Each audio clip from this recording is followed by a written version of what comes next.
आज 30 जुलाई है और अब धीरे धीरे ये जो महीना है ये समाप्त हो रहा है। जल्दी आपको पूरे महीने का जिस्ट प्रोवाइड कर दिया जाएगा। तो चलिए शुरू करते हैं आज के एमसीक्यूज। पहला क्वेश्चन है, हाल ही में डॉक्टर एपीजे अब्दुल कलाम की 9वीं पुण्यतिथि मनाई गई। यानी कि डॉक्टर एपीजे अब्दुल कलाम को इस धरा से गए 9 वर्ष बीत चुके हैं। तो ये पुण्यतिथि कब मनाई गई थी? देखो फ्रेंड्स, ये मनाई गई थी 27 जुलाई को। ऑप्शन सी इसका बिल्कुल करेक्ट होगा। तो थोड़ा सा जानते हैं डॉक्टर एपीजे अब्दुल कलाम जी के बारे में।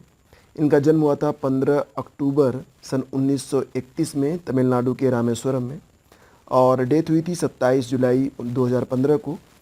और ये भारत के मिसाइल मैन के नाम से जाने जाते थे। शिलांग स्थित भारतीय प्रबंधन संस्थान में व्याख्यान दे रहे थे, तभी इनको दिल का दौरा पड़ा था। और देखो 2002 से लेकर 2007 तक ये भारत के 11वें राष्ट्रपति भी रहे थे। इनकी 2 किताबें अभी तक खूब पढ़ी जाती हैं। उनमें पहली किताब है विंग्स ऑफ फायर और दूसरी है इग्नाइट माइंड्स। ठीक है। आपका अगला क्वेश्चन है, हाल ही में अपनी बीमा आवश्यकताओं को पूरा करने के लिए कर्नाटका बैंक ने किसके साथ एक साझेदारी की है? तो फ्रेंड्स, ये साझेदारी की गई है किसके द्वारा? आईसीआईसीआई लॉम्बार्ड के द्वारा। ऑप्शन बी आपका यहाँ पर बिल्कुल करेक्ट है। कर्नाटका बैंक ने ICICI Lombard general insurance company के साथ रणनीतिक साझेदारी की घोषणा की है, जिससे उसके ग्राहक बीमा उत्पादों की व्यापक रेंज तक पहुंच सकेंगे। इस सहयोग का उद्देश्य व्यक्तियों और व्यवसायों दोनों के लिए स्वास्थ्य, मोटर, यात्रा और गृह बीमा समेत विभिन्न बीमा आवश्यकताओं को पूरा करना है। अगला क्वेश्चन है, हाल ही में T20 महिला एशिया कप 2024 का खिताब किसने जीता है? देखो ये प्रश्न बहुत ही इंपॉर्टेंट है। बात यहाँ पर हो रही है T20 महिला एशिया कप 2024 के बारे में, और इसका फाइनल अभी हाल ही में खेला गया था और ये खिताब जीत लिया है। किसने जीता है? श्रीलंका ने। और रनर अप कौन रहा है? तो फ्रेंड्स, रनर अप रहा है इंडिया। ऑप्शन बी इसका बिल्कुल करेक्ट है कि इंडिया इसका रनर अप है। और विजेता कौन है? तो विजेता आपका बना है श्रीलंका। Option A. तो देखो फ्रेंड्स, श्रीलंका विजेता बना है, हराया किसको? भारत को। और भारतीय टीम की कप्तान रही हैं हरमनप्रीत कौर।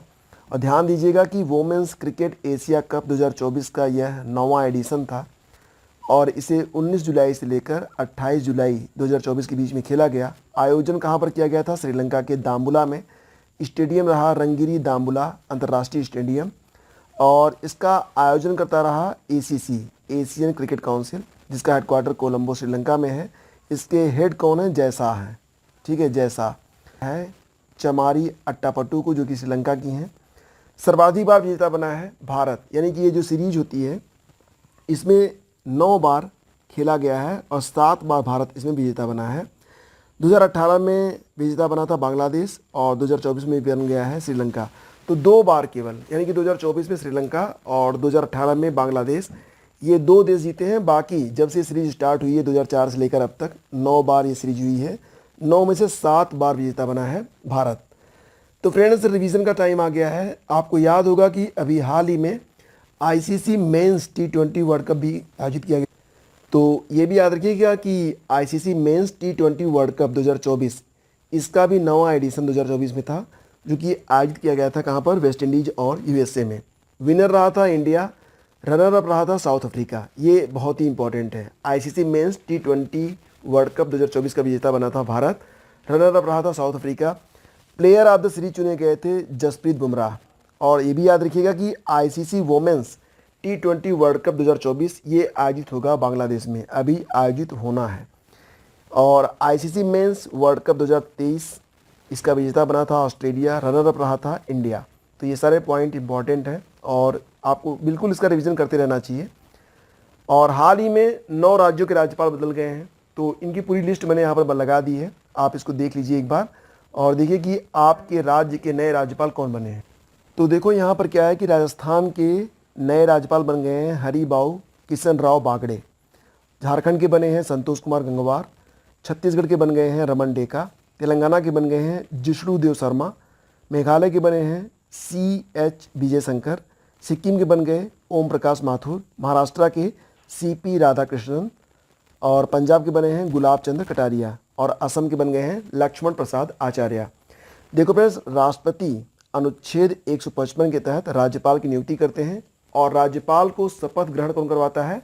तो राज्य के हाई कोर्ट के चीफ जस्टिस, और इसका उल्लेख किया गया है अनुच्छेद 159 में। तो ये दोनों स्टेटिक काफ़ी इंपॉर्टेंट हैं, इसको आप याद रखिएगा।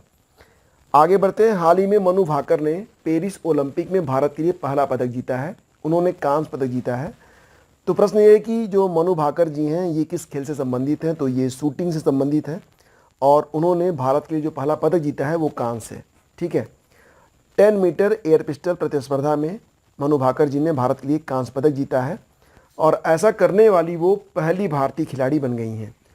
पेरिस ओलंपिक 2024 का यह 33वां संस्करण है जो कि पेरिस में आयोजित किया जा रहा है और इसका आयोजन 26 जुलाई से लेकर 11 अगस्त 2024 तक चलेगा।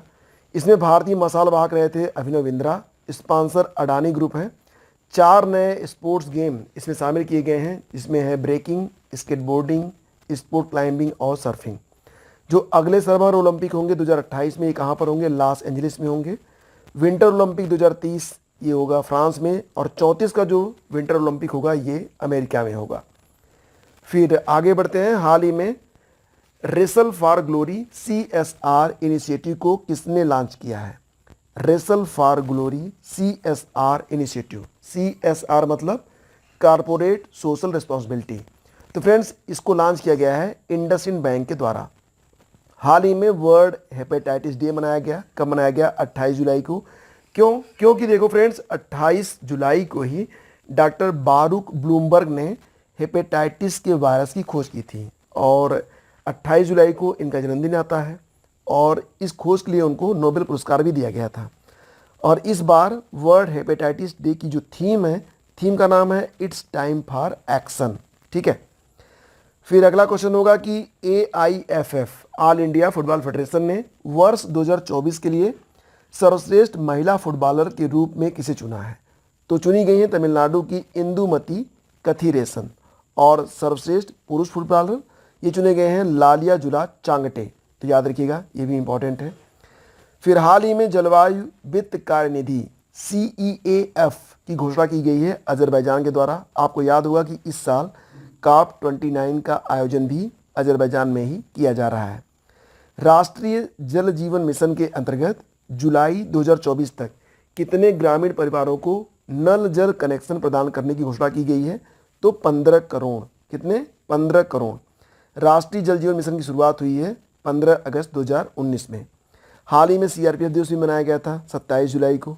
आपको पता होगा कि 27 जुलाई 1939 में तब भारत में ब्रिटिश राज हुआ करता था और उसी समय CRPF की स्थापना हुई, लेकिन तब उसका नाम था क्राउन रिप्रेजेंटेटिव पुलिस और इसे CRPF नाम दिया गया कब? 1949 में। वर्तमान में CRPF के DG हैं अनीस दयाल सिंह।